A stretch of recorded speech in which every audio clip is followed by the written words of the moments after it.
Hey everyone, it's Katie from the Health, Wellness, and Chocolate Podcast. Thank you so much for joining me today. Today we're going to talk about the difference between dieting and how to raise your emotional intelligence instead. And I think you'll like this episode because it's going to be really helpful. And I hope when you leave your time with me that you're like, okay, I'm encouraged. I think I could do this. And it's not some burdensome counting calories and hitting the gym for boot camp kind of talk, you know what I mean?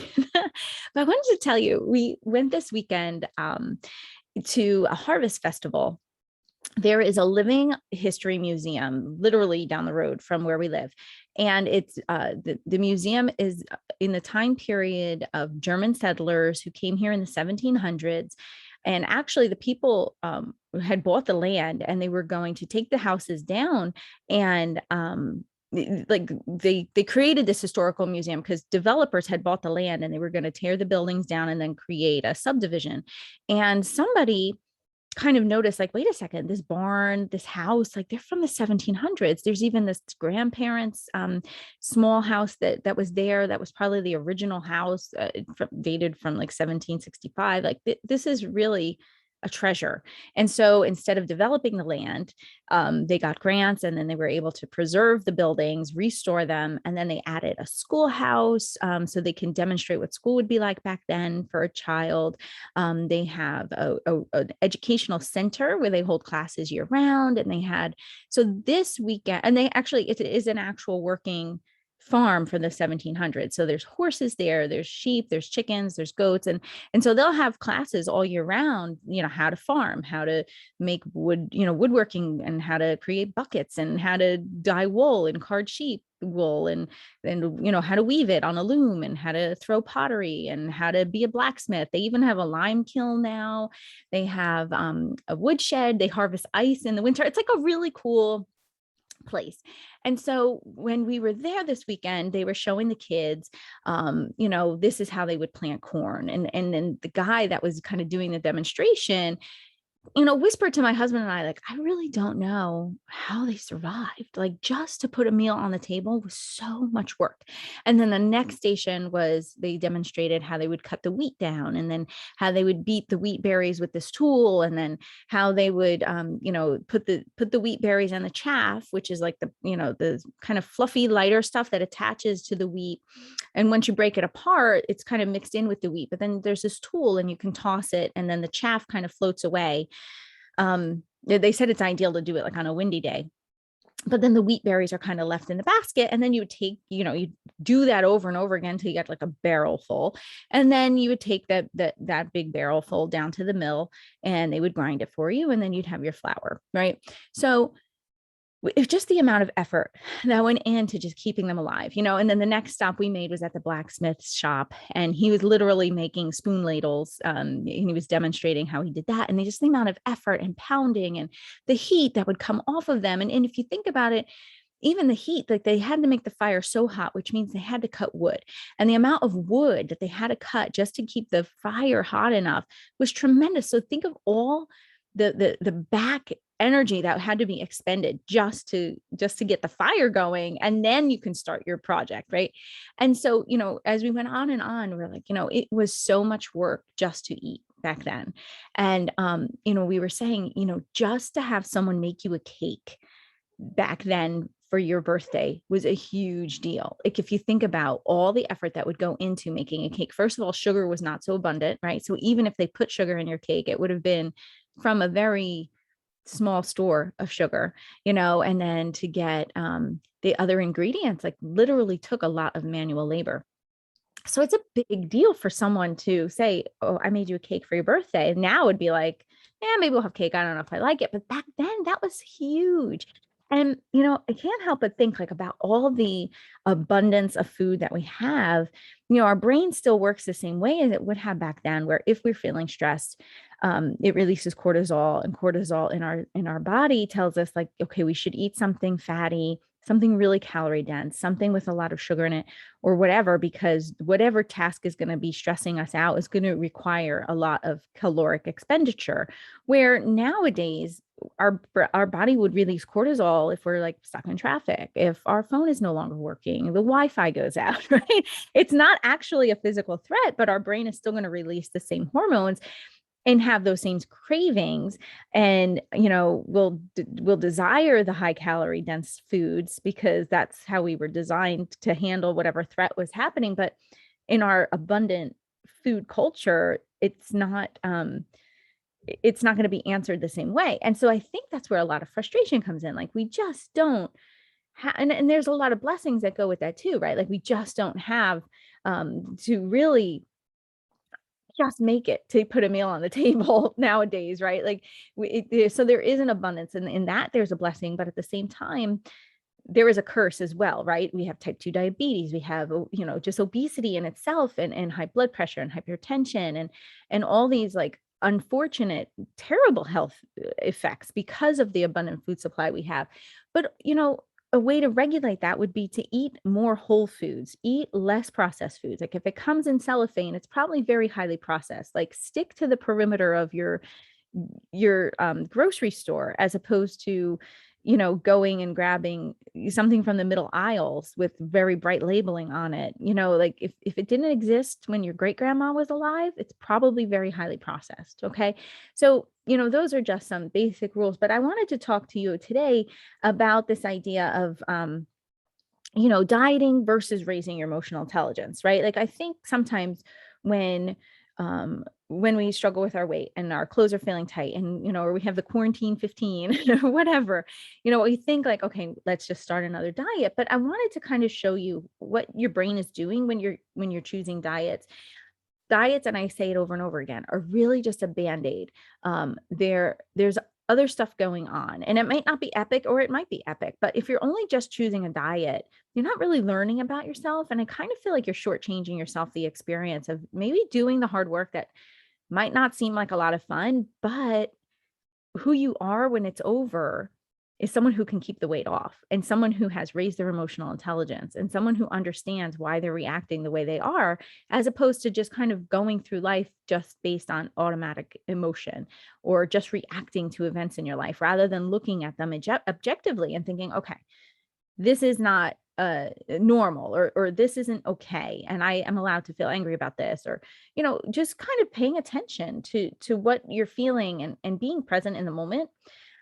So the first difference between dieting and raising your emotional intelligence, when you're dieting, you're really only paying attention to the calories, right? So like a calorie is a calorie, which really in some ways I guess is true, but a lot of processed food is not very nutrient dense. Okay. So you probably would get more nourishing food, higher in vitamins from a less processed meal, right? Like obviously Doritos are not going to be as nourishing for you as carrots, although Doritos are definitely more gratifying.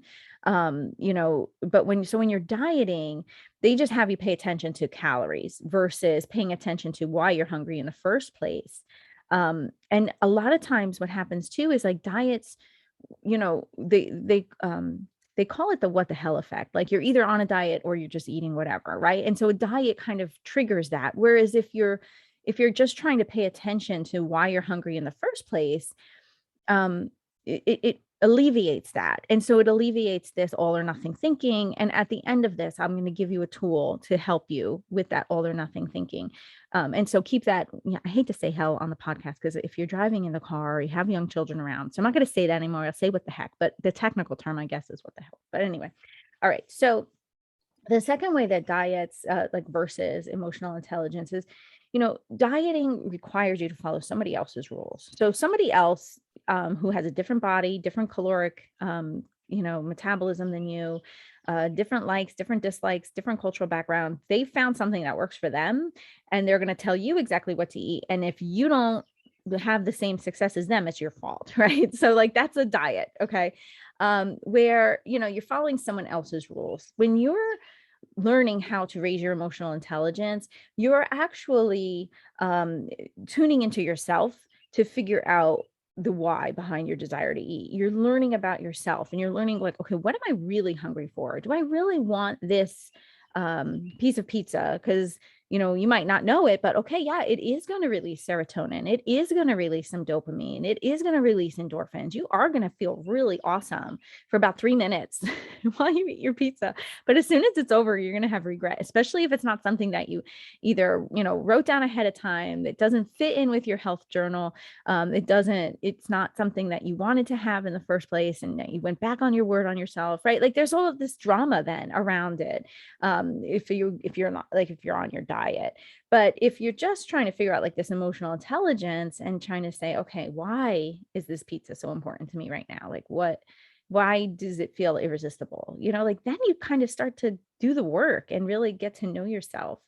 Also, when you diet, you have to fight those cravings, right? Like I just said, like the pizza, like you have to fight that because it's not in your plan. Okay. And then rather than fighting it, you can sit with that urge. And if you go back to the very first few podcast episodes that I've ever done, I walk you through step by step how to set up yourself for success when like a 5-day challenge.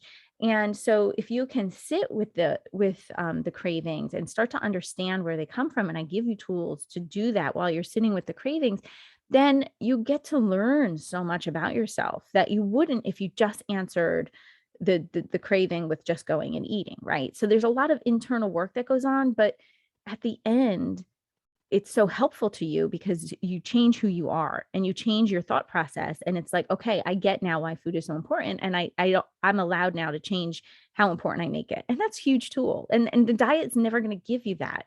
You will never, and that's why you bounce from diet to diet to diet. Because what you're looking for isn't another eating plan. What you're looking for is to understand why your brain is doing what it's doing.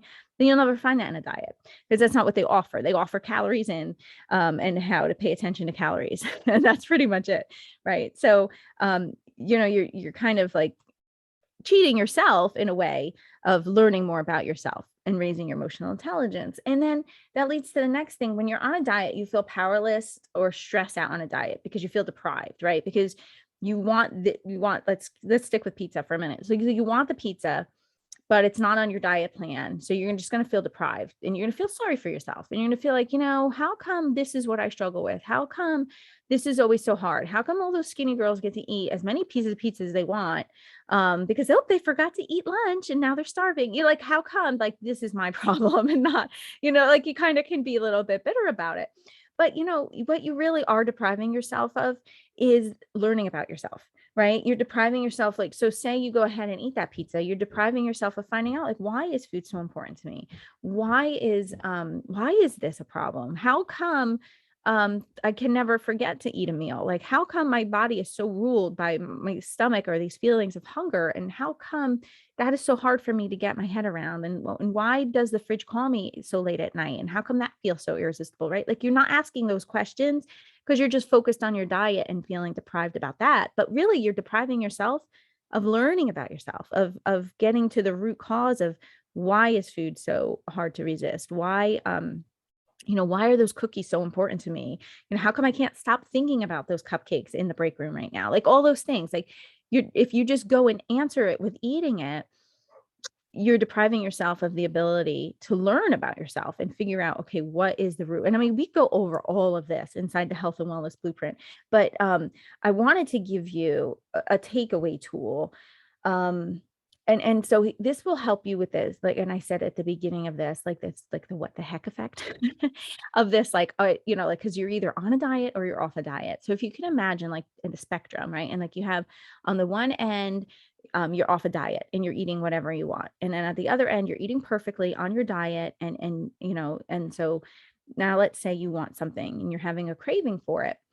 And, you're feeling deprived, you're feeling sorry for yourself, you're feeling mad that this is your struggle and this isn't fair. And you got all the emotions going on. Right. And so you feel like you either have two choices. You can either say, what the heck, I'm just going to eat it and go ahead and eat it. Or you say, no, I have to be perfect and I can't have any of it. And now I feel deprived and now I feel angry. Right. Imagine, okay, so you have this idea of like, there's one end and then the other end, and they're both two extremes. So now imagine like, what if you said to yourself, okay, what if I had half of the thing I'm craving? All right. Like, what would that look like? Like, do you struggle with, if I only have half, can I stop eating then?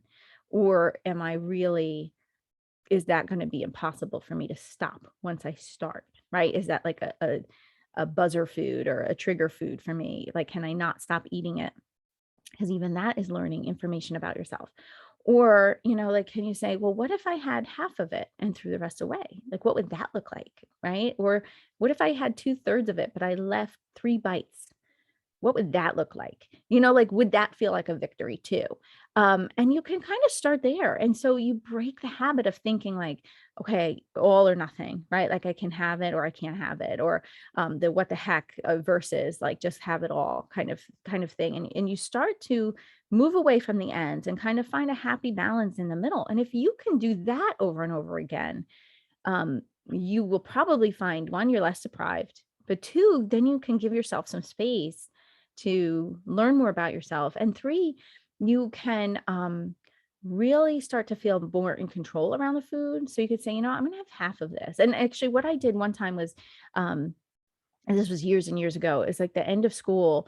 And it was when I first kind of became introduced to all this. And so it was during my year of grace, and it was the last day of school, and we finished our evaluations. And I was like, okay, we're going to go get ice cream, because that was like our end of year ritual that we would do. And I hadn't had dessert in over a month. So I had planned on like, okay, the next time I have a dessert, it will be when we go get ice cream that day. And so I got a kitty size Death by Chocolate scoop of ice cream. And then I made sure I sat down with it at the ice cream parlor with all the kids. And I said, I'm going to have half, and I'm going to challenge myself and see if I can experience this and throw it away when I'm done having half, and see what that feels like. And then again, I'd have to tell myself, Kate, you're an adult. If you want to have more ice cream, you can go get more ice cream. But let's just see what happens now if you do this, right? And so it was the coolest feeling, because I had half. So I felt satisfied. I kept my word to myself. So I felt empowered, and I threw it out.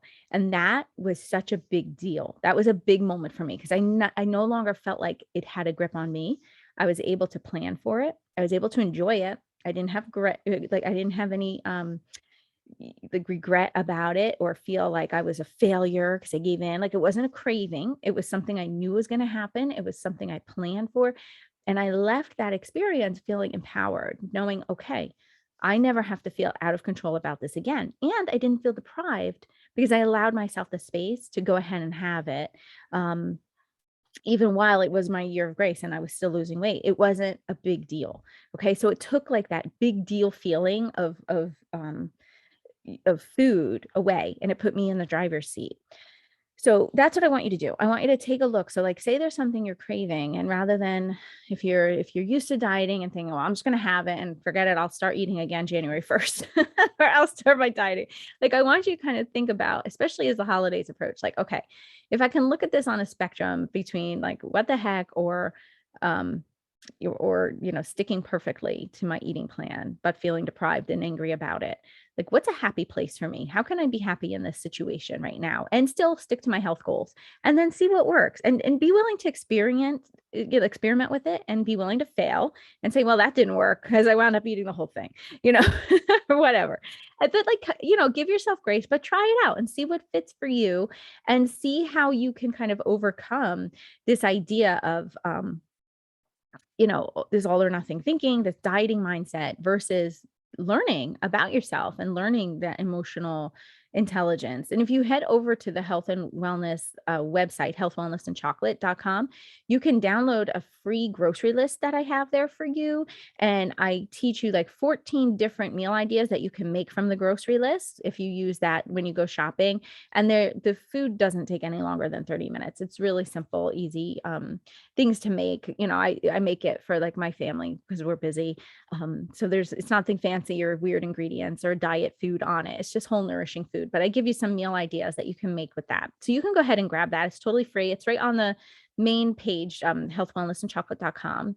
I would love for you to have that. And then I give you a series of, a series of emails after that give you some weight loss advice and just health and wellness tips, how to avoid feeling overwhelmed, and kind of do a deep dive into some of the concepts that we're talking about here. And it's all for free. So you can just go grab that, healthwellnessandchocolate.com. I'll put the link in the notes that come with the podcast episode, or if you're watching this on video, it'll be below the video. But in the meantime, have an awesome week, you guys. Enjoy this gorgeous fall weather that we're having. All right. Take care. Bye-bye.